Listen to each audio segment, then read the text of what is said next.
Dans le village de Namuli, où les vents secs de la savane apportent habituellement l'odeur de la poussière et des ignames frites, une rivière est soudain apparue. Ses eaux étaient cristallines, reflétant le ciel comme un miroir. Elle coulait doucement, presque silencieusement, ressemblant de loin à un fil d'argent brillant tissé dans la terre sèche. Les villageois, épuisés par la sécheresse, prirent d'abord son apparition comme une bénédiction. L'aîné Jaru a dit que les esprits avaient enfin entendu leurs prières. Nous devrions les remercier pour ce cadeau, dit-il solennellement en fixant l'eau scintillante.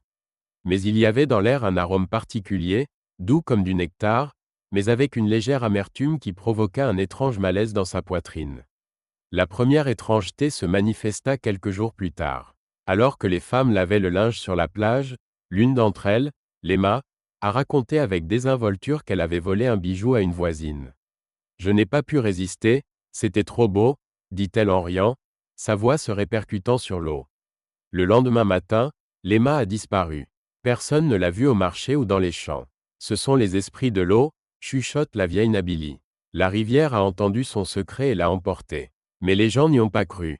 Ils ont dit que Lema était simplement partie chez ses parents dans un village voisin. Malgré la disparition de Lema, les gens continuèrent à utiliser la rivière. Mais les rumeurs sur ses étranges propriétés se multiplient. « Savez-vous que la rivière nous écoute ?» demanda un jour le berger Kabé à son ami Mouniou. Mouniou se contenta de rire. « La rivière est de l'eau, Kabé. Elle ne peut pas entendre. » Mais Kabé lui-même disparut. La nuit précédente, on l'avait vu à la rivière, où il racontait bruyamment à ses amis comment il avait escroqué un marchand. Le lendemain matin, il a disparu et son bâton a été retrouvé sur la rive. Désormais, plus personne n'osait parler au bord de l'eau. Les villageois commencèrent à craindre la rivière. Ses eaux brillaient encore au soleil, mais les gens l'évitaient, et ceux qui osaient s'en approcher étaient mis en garde, ne dites rien. Elle peut entendre. Un étrange silence planait dans l'air au-dessus de la rivière. Même les oiseaux qui chantent habituellement au bord de l'eau ont disparu. Seul le doux murmure de l'eau leur rappelait sa présence, mais on aurait dit que la rivière se murmurait quelque chose à elle-même. Une nuit, Luna, une jeune femme réputée pour sa beauté et sa gentillesse, vint à la rivière. Elle se tint sur la berge, regardant l'eau qui reflétait la lumière de la lune, la faisant ressembler à de la soie brillante. « Pourquoi emmenez-vous les gens » murmura-t-elle, mais la réponse ne fut que le silence. Luna ne croit pas aux esprits, mais son cœur est plein de questions. Elle décida de vérifier les rumeurs. Le lendemain soir, elle se rendit à la rivière avec son amie Nadia. « Dis-moi quelque chose, mais en silence, » dit Luna. « Je veux savoir si cet endroit est vraiment dangereux. » Nadia ne voulait rien dire, mais quand on l'a persuadée, elle a avoué qu'elle avait déjà volé des fruits au marché. L'eau trembla légèrement comme si elle avait entendu ses paroles. Nadia recula craintivement. « Tu as vu ça » chuchota-t-elle. Mais Luna se contenta de hausser les épaules. Ce n'était que le vent. Le lendemain matin, Luna se rendit à la hutte de Nadi, mais elle n'ouvrit pas la porte. Personne ne l'avait vue depuis. Luna se rendit compte que les rumeurs concernant la rivière étaient vraies et alla trouver l'aîné Jaru pour lui demander des explications. Pourquoi cette rivière emporte-t-elle des gens ? Sa voix était pleine de désespoir. L'ancien soupira, ses yeux étaient fatigués, comme s'il avait porté ce secret pendant des années. Ce n'est pas seulement une rivière, dit-il. Elle est le miroir de nos âmes. Quiconque révèle ses secrets sur ses eaux en paye le prix. Mais pourquoi ? Demanda Luna, la voix tremblante. Les secrets sont un pouvoir, répondit-il. Et cette rivière s'en nourrit. Luna décida d'arrêter la rivière. Elle prit une poignée de terre sur la tombe de sa grand-mère, célèbre pour ses connaissances en magie, et s'approcha de l'eau. « Vous en avez trop pris, » dit-elle, la voix pleine de détermination. Elle jeta la terre dans la rivière et se mit à prier. L'eau bouillonne, sa surface s'assombrit, puis une voix comme un millier de chuchotements retentit. « Voulez-vous nous priver de notre pouvoir ? Je veux que mon peuple revienne, » cria Luna. La rivière se figea. Luna sentit un frisson parcourir son corps. « Si tu es prête à abandonner quelque chose qui t'appartient, » dit une voix, « nous les récupérerons. » Luna réalisa qu'il y avait un prix à payer pour tout. Elle ferma les yeux, se souvint de ceux que la rivière avait emportés et dit « Prends mon bonheur, mais ramène-les. » L'eau se mit à briller. Au loin, Lema, Kabé, Nadi et les autres apparurent sur la rive. Ils restèrent silencieux, le visage calme. Mais lorsque Luna regarda son reflet, elle ne se vit plus comme une jeune femme, mais comme une vieille femme aux yeux vides. Depuis lors, la rivière n'a plus pris de gens, mais ses eaux sont restées sombres.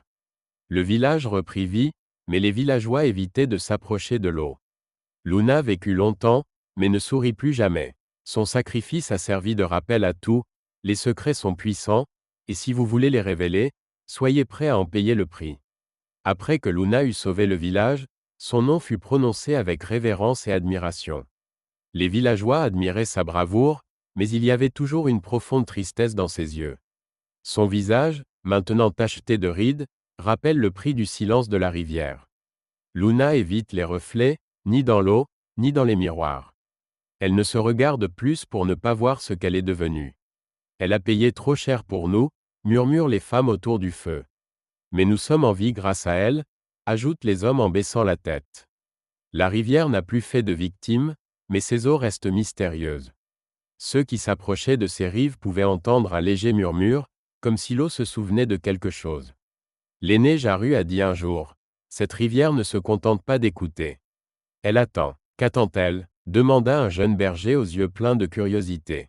Celui qui ose lui demander la vérité, répondit Jaru en regardant l'eau scintillante. Un jour, une jeune fille vint à Luna. Son visage était jeune, mais plein d'inquiétude. Maman a dit que tu nous avais tous sauvés, commença-t-elle. Mais maintenant, tu évites la rivière. Mais maintenant, tu évites la rivière. Pourquoi ? Luna reste longtemps silencieuse. Sa voix était rauque mais calme lorsqu'elle répondit.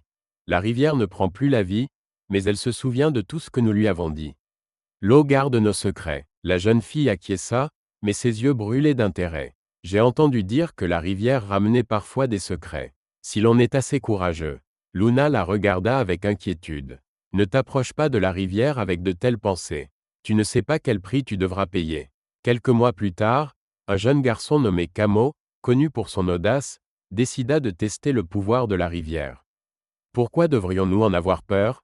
Demande-t-il à ses amis. Si la lune peut la dompter, je peux en faire autant. Dans la nuit, il marcha jusqu'à la rive, ses pas se noyant dans la terre molle. La lumière de la lune se reflétait dans l'eau, créant l'illusion d'un tapis argenté. Montre-moi tes secrets, dit-il à voix haute. L'eau trembla et une faible lumière apparut à sa surface. Kamo sentit un frisson remonter le long de ses jambes.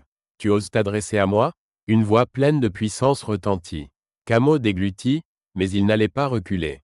Je n'ai pas peur. L'eau commença à s'agiter, comme si elle était vivante.